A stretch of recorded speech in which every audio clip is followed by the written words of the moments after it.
Deal had a purpose of solving the Great Depression, the Great Crisis which took most of its toll around 1929 and 1932, and officially ending at around 1940. It began with one word: stocks. Stocks were purchased by millions of Americans as a way to obtain easy profit, but it all crashed in the late fall of 1929. When Americans realized that the stock prices were only going up in value, they began feeling uneasy about when it would drop. In concern, many sold these stocks, creating a domino effect. People rushed to sell them, making the stock prices drop dramatically with each sale. Despite numerous shareholders offering stocks, nobody was interested in buying them. With no consumers, it made these valuables completely worthless. Americans who used their life savings, borrowed money, or even spent a large portion of their own were in debt. Companies who were ran by Americans like these were either shut down or forced to produce less. If companies did not have a shortage in cash or were in debt, they were overproducing.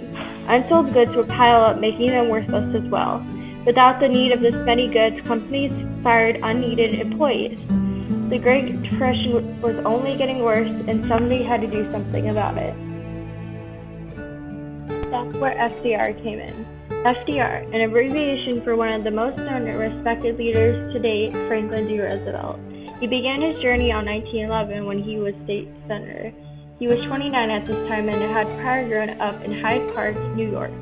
In only 2 years, he acquired the title to be Assistant Secretary of the Navy by Woodrow Wilson. It was all going well until 1921 when FDR got polio. This paralysis stunned his legs, making him use objects such as leg braces, canes, and wheelchairs. This debt in the road didn't stop him though, for by age 46 he was elected governor of New York. Just for the state of New York, he suggested less taxes, cheaper electricity, and programs for schools, saving many workers who weren't doing well. This occurred in 1928 and 1929, and even though FDR made various helpful decisions, many New Yorkers deserted because of the low pay, starvation, and crop failure. FDR noticed these hard times were happening nationally.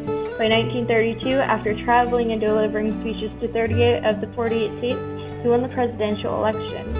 FDR gave his most famous speech during his inauguration of March 4, 1933. I am prepared, under my constitutional duty, to recommend the measures that a stricken nation in the midst of a stricken world may require.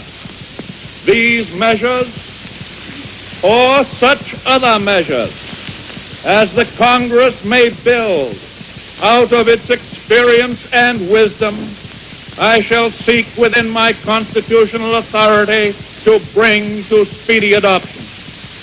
But in the event that the Congress shall fail to take one of these two courses, in the event that the national emergency is still critical, I shall not evade the clear course of duty that will then confront me. I shall ask the Congress for the one remaining instrument to meet the crisis: broad executive power to wage a war against the emergency as great as the power that would be given to me if we were in fact invaded by a foreign foe. Once Roosevelt was president, he immediately began programs to help the economy. As little as 5 days after his election, he launched what was known as the 100 Days Session. This was nicknamed 100 Days because of the 15 key acts signed by FDR between March and June. The 15 acts included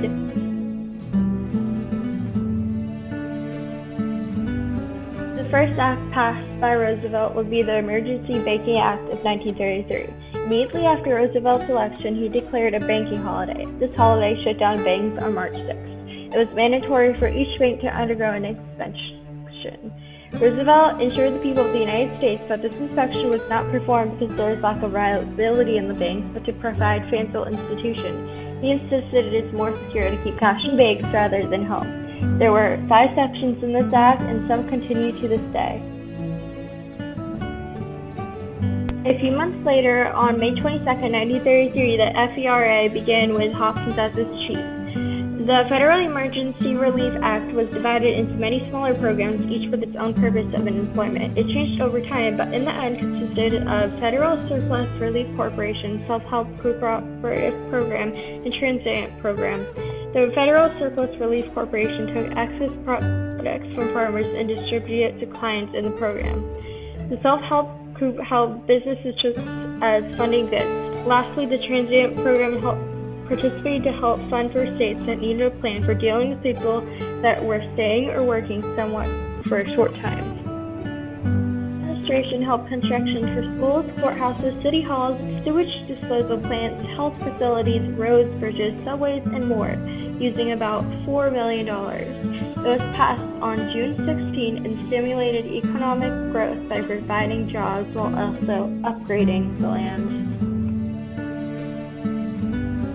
Situated on April 5, 1933, the CCC employed 3 million men. There were CCC camps which paid $30 a month, and each enrollment was a minimum of 6 months. It was similar to any Army boot camp and consisted of short-term projects, unlike the PWA. This may be the most well-known act for its numerous ads. The largest public power company to date in the United States. Starting on May 18, 1933, it monitored flooding in the Tennessee Valley watershed along the Tennessee River with hydroelectric Wilson Dam or reservoirs. While helping flooding, it also provided low-priced electricity.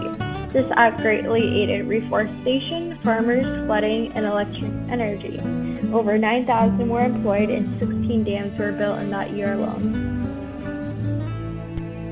The National Recovery Act of 1933 regulated fair trade and a code for businesses, banning competition. This law had complex steps and rules. Even though it lasted 3 years, it improved labor conditions. It was deemed unconstitutional in 1936. Had high interest rates prior to this corporation, and many were fearful of losing their home from this. If the land was not related to farming, not worth more than $20,000, had less than 4 families living in them, they qualified for this mortgage. More than 1 million mortgages were given out by the HOLC by 1936, resulting in the HOLC to spend over $300 million. Many farmers experienced financial instability because it costed more to produce items than they were selling. Since many farmers were in debt, FDR released this act. Companies were taxed and farmers were paid to produce less. In summary, this act leveled out the production and consumption of farmers' products.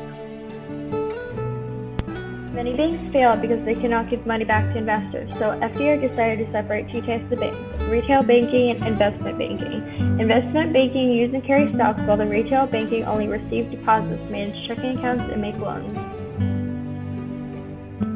Any offer or sale of securities had to pass through the SEC and allowed to be deemed with something like a prosperous. This was to make sure that information was disclosed or true, and the consumer, the shareholder, was fully interested in the stock. Securities Exchange Act gives rules and regulations of market exchanges, such as for stocks, to prevent more market crashes. It contains a specific process with the goal to protect investors and came a year later after the Social Security Act. The Federal Housing Administration is similar to Homeowners Loan Corp, but the qualifications were set differently. You could qualify for this in 1 to 3 years of bankruptcy, but had to wait much longer for HOLC. This program could be considered a less severe mortgage plan compared to HOLC. This act was more so designed for untrained individuals and should not be confused with the PWA. The PWA was more large-scale, while this smaller projects.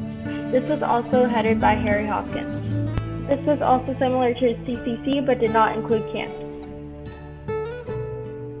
In 1935, the NRA or Wagner Act banned managers from coercing or threatening their employees, interfering with businesses, discriminating against employees, discourage or encourage a certain organization, firing employees who filed charges or give testimony under this act, and refusal of bargaining.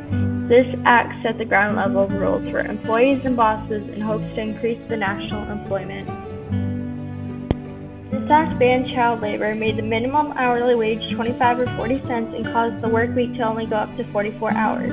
While signing this on 1938, Roosevelt stated, "History will probably record the National Industrial Recovery Act as the most important and far-reaching legislation ever enacted by the American Congress." Due to abolishing child labor and making a minimum wage, many were pleased, as well as FDR himself.